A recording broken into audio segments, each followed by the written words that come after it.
नमस्कार दोस्तों, आज हम करेंगे आपका म्यूचुअल फंड पोर्टफोलियो रिव्यू। लेकिन हम जब भी उस गैप के बाद वापस आए तो मैंने हमेशा से एक वीडियो में डिस्क्लेमर दिया है, तो अब भी दूंगा कि जो भी मैं चीज़ें बोल रहा हूँ ये मेरा एक ओपिनियन है, सिर्फ और सिर्फ आपको समझाने के लिए, ताकि आप डिसीजन ले पाएँ, आप अपने एडवाइज़र को चीज़ें बता पाएँ या आपका एडवाइज़र आपके आप अपने एडवाइज़र से पूछ के कर पाएँ। ठीक है, मैं सिर्फ और सिर्फ आपको एक एजुकेशनल पर्पस से, ओपिनियन अपने हिसाब से मैं चीज़ें यहाँ पे जो भी होंगी वो डिस्कस करेंगे हम। अब सबसे पहले इस वीडियो में क्या होने वाला है, ये वीडियो सबसे अच्छी वीडियो होने वाली है म्यूचुअल फंड पोर्टफोलियो रिव्यू की, जो हमने जितनी भी वीडियो डाली हैं, मोर देन 100 वीडियोस। और मैं सबसे अच्छी क्यों बोल रहा हूँ, क्योंकि इसमें आपको सीखने को जो मिलेगा ना, मैंने कभी भी आपको बिल्कुल डायरेक्ट नहीं सिखाया, सिर्फ आपको चीज़ें बताई हैं कि ये चीज़ें देख लो, वो चीज़ें देख लो, लेकिन 8 ऐसे रूल जो 2 आप इस वीडियो में देख लोगे और बाकी आपको 6 पता लग गए ना, तो आपके लिए ये जर्नी बहुत आसान हो जाएगी। रीज़न, आप डिसीज़न ले पाओगे। यही तो सबसे मेजर चीज़ होती है ना, कि अगर आप डिसीज़न खुद ले पा रहे हो या आपका कोई एडवाइज़र भी है, तो आप एटलीस्ट उनकी चीज़ों को समझ पा रहे हो, तो ना तो आपको कोई बेवकूफ़ बना पाएगा और आप डिसीजंस भी खुद ले पाओगे। तो चलिए वीडियो के अंदर चलते हैं और देखते हैं कि कैसा पोर्टफोलियो है ये, और जो 2 हम रूल्स की बात कर रहे हैं वो रूल्स कैसे दिखते हैं। आगे बढ़ने से पहले, अगर आप उन लोगों में से हैं जिनके पास बहुत ज़्यादा टाइम नहीं है, बहुत ज़्यादा नॉलेज नहीं है, और वो चाहते हैं कि उनका पोर्टफोलियो कोई और बनाए और कोई और रिव्यू करे, तो उसमें आप हमारे थ्रू इन्वेस्ट कर सकते हैं, जिसमें हमने एक बकेट बनाई है, रॉकेट निवेश। इसमें हमने बोला था कि हम अपने 25 क्लाइंट्स को ऐड करेंगे। अब यहाँ पे एक चीज़ है कि ये किन लोगों के लिए है। ठीक है, डिटेल में तो हम फोन पे बात कर सकते हैं, स्क्रीन पे आपको नंबर दिख रहा होगा, लेकिन थोड़ा सा बेसिक आइडिया दे दूं ताकि ऐसा ना हो कि थोड़ा सा कम्युनिकेशन मिसमैच हो जाए। वहाँ पे सबसे पहला देखो, आपका गोल जो है ना वो लॉन्ग टर्म होना चाहिए, लेकिन इसके साथ दूसरी चीज़, आपको शॉर्ट टर्म वॉलेटिलिटी से डर नहीं लगता, ये चीज़ ध्यान रखना। थर्ड चीज़, जो एक और इंपॉर्टेंट चीज़ है, कि आपका जो रिस्क एपेटाइट है वो हायर एंड पे होना चाहिए, हाई रिस्क एपेटाइट होना चाहिए। तो आपके लिए ये बकेट सुटेबल हो सकती है, लेकिन उससे पहले आप कॉल पे बात करके और चीज़ें इसके बारे में जान सकते हैं, तो जिन लोगों के पास स्पेशली टाइम या नॉलेज नहीं है। तो चलिए वीडियो के अंदर वापस चलते हैं।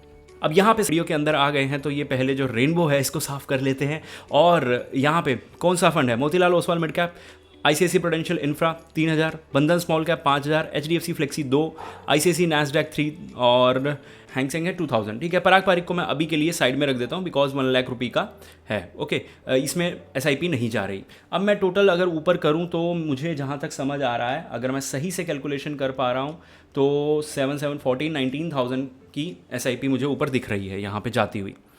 अब इस 19 में मैं अगर बोलूँ तो मेरे हिसाब से 12,000 सैटेलाइट में है, ये सैटेलाइट, ये सैटेलाइट, ये सैटेलाइट। ओके, अगर मैं ICICI प्रूडेंशियल को लेता हूँ, इंफ्रा को कोर की साइड, तो इसमें बैलेंस बराबर हो जाएगा कि 10,000 आपका इधर चला जाएगा, 9,000 आपका सैटेलाइट में चला जाएगा और ये कोर में चला जाएगा। अगर मैं ICICI प्रूडेंशियल इंफ्रा को नहीं लेता तो ये टोटल 12,000 सैटेलाइट और 7,000 कोर। ओके, दोनों साइड यहाँ पे थोड़ा सा एग्रेसिव हो जाएगा यहाँ पे, तो अगर मैं इसको आधा आधा भी करूँ तो 1,500 मैं इसको ऊपर ले लूँ, तो 1,500 नीचे ले लूँ, तो ये 10,500 कोर में और 9,500 सैटेलाइट में। अब रूल नंबर 1 क्या कहता है, ओके, यहाँ से ध्यान से सुनना, जो भी आगे इन फ्यूचर आपके पोर्टफोलियो रिव्यू होने वाले हैं वो किस बेस पे होंगे। सबसे पहली चीज़, डाइवर्सिफिकेशन स्वीट स्पॉट। मतलब हमेशा से कहा जाता है कि 6-7 फंड मैक्सिमम होते हैं, उसके बाद जितने भी हम फंड ऐड करेंगे ना डाइवर्सिफिकेशन के नाम पे, वो आपको डिमिनिशिंग रिटर्न्स, मतलब या तो कोई ना के बराबर, अगर रिटर्न्स कम होंगे या ज़्यादा होंगे तो ये चीज़ ख़राब होगी वहाँ पे। Study bye morning star and Vanguard shows, Vanguard और मॉर्निंग स्टार की काफ़ी स्टडी शो करती हैं कि 6-8 म्यूचुअल फंड, और अगर वो डिफरेंट कैटेगरी से हैं तो ठीक रहते हैं। उसके बाद जो भी है ना, after 6-8 mutual fund portfolio risk doesn't reduce significantly.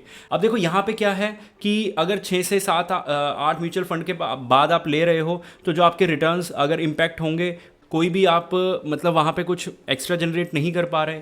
Okay, और दूसरी तरफ ये यहाँ पे 6-8 फंड के बाद कुछ फ़ायदा और ज़्यादा नहीं उठा पा रहे। तो सबसे बड़ी बात इस चीज़ में जो स्टडी में हमें समझ आई, मॉर्निंग स्टार और वैनगार्ड की स्टडी है जो मुझे समझ आई, इसमें कि हमें कुछ खास फ़ायदा नहीं मिल रहा अगर हम 6-7 म्यूचुअल फंड से ऊपर जा रहे हैं तो, लेकिन नुकसान ज़रूर हो रहा है। Too many mutual fund portfolio overlap, HDFC bank, Infosys, Reliance, deja vu, वापस वही रिपीट हो रही हैं चीज़ें। ठीक है, तो just clone the same portfolio 10 times. तुम्हें लग रहा है कि तुमने डाइवर्सिफाई कर लिया, लेकिन 10 बार वही पोर्टफोलियो ले लिया। Monitoring 3 to 7 fund. अब मॉनिटरिंग बहुत ज़रूरी है। मॉनिटरिंग का मतलब, अगर मैं रिव्यू कर रहा हूँ, मैं अपने क्लाइंट्स का पोर्टफोलियो अगर रिव्यू कर रहा हूँ, तो 3 to 7 फंड्स मैनेजेबल होते हैं, लेकिन 10 से 15 भाई साहब नहीं, यहाँ पे तो बहुत ज़्यादा फिर एक तो मैनेज भी नहीं होगा और ऊपर से कोई ना तो उसका फ़ायदा है, पोर्टफोलियो ओवरलैप कर रहा होगा, तो ये चीज़ें रूल के अकॉर्डिंग रूल को ब्रेक करती हैं। अब यहाँ पे भी एक कंडीशन अप्लाई करती है कि अगर आप 3 से 7 म्यूचुअल फंड ले रहे हैं ना, तो एक चीज़ का ध्यान रखिएगा, 2-3 फंड बहुत है बिगनर इन्वेस्टर के। ये सिर्फ एक जनरल रूल रेगुलेशंस हैं, थंब रूल नहीं है कि आपको ये करना ही करना है, और ना ही कोई एडवाइजरी है। लमसम इन्वेस्टर जो 10 लाख डाल रहा है कि 5 से 7 डाल रखा है, एग्रेसिव थीमेटिक प्लेयर कोई 30, 40, 35 हज़ार, 40 हज़ार डाल रहा है, उसको पता है उसको कुछ थीमेटिक भी चाहिए, तो 6, 7, 8 फंड तक भी जाया जा सकता है। लेकिन ये रूल कब ब्रेक हो जाएगा? आपने 3 फंड लिए, 3 के 3 लार्ज कैप ले लिए, कोई डाइवर्सिफिकेशन ही नहीं हुआ। 7 के 7 स्मॉल कैप ले लीजिए, overkill and super risky. Overkill word का मतलब समझोगे ना तो समझ आएगा कि वो फंड का कोई फ़ायदा नहीं है। 5 ELSS फंड क्यों लेने हैं? टैक्स एडवांटेज है, बट एक ही कैटेगरी में आप पैसा डाल दोगे। तो ये प्रॉब्लम्स हैं कि अगर कोई रूल हम देख रहे हैं, जैसे यहाँ पे हम बोलते हैं कि maintain 70-30-60-40 ratio between core and satellite fund, और ये मेरा नहीं है, मैंने ऊपर बोला ना वैनगार्ड, मॉर्निंग स्टार और बड़ी बड़ी कंपनीज़ की स्टडीज़ के अकॉर्डिंगली ये हमने निकाला है। उसके बाद एक छोटी सी बात कि अब मुझे ये था कि ये रूल क्यों इतना ज़्यादा फेमस है या इसे अप्लाई करना चाहिए या नहीं।